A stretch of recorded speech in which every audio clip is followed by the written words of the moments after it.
first runner-up na si Riza Santos na mali ang balitang kakasuhan ng kanyang mga magulang ang kapwa housemate na si Mariel Rodriguez.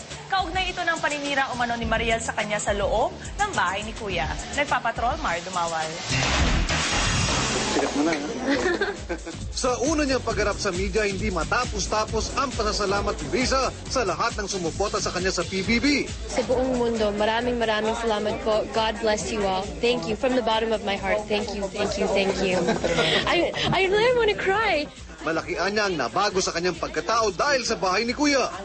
How to relate to other people from different walks of life, how to deal with stressful situations, and how to show my feelings.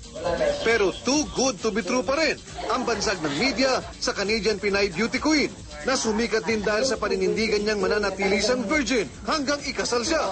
This is the stand that I've taken. Staying a virgin is really for my husband. I still love whoever my future husband will be. I don't know. Sa sandaling ito, walang init o chemistry si Riza at love team niya sa bahay na si Will Devon. Napatunayan lang daw niyang mabuti itong tao. Wala rin siyang galit sa mga housemate na sumubok sa kanyang pasensya. Tulad kay Ethel Buba, lalo na kay Mariel na sa isang YouTube posting mula umano sa 24/7 feed ng PBB ay nahuling nagbumura at pinagtatawanan ng imahe ni Riza habang kausap si Ethel. Mali rin daw ang isyong kakasuhan ng kanyang mga magulang at TV host ng oral defamation. Talagang hindi ko alam kung saan nanggaling yung filing a lawsuit against her, pero hindi totoo. Paliwanag na si Mariel sa'yo tungkol doon. Opo, she said sorry, of course, and of course she didn't mean it, and we're friends.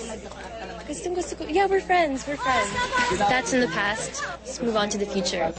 Sasabak agad si Riza sa shooting ng una niyang pelikula, kasama sina Ay de la Salas at Robin Padilla.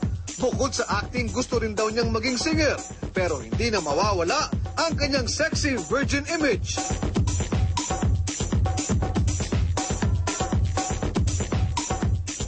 Mario Dumawal, Patrol ng Pilipino.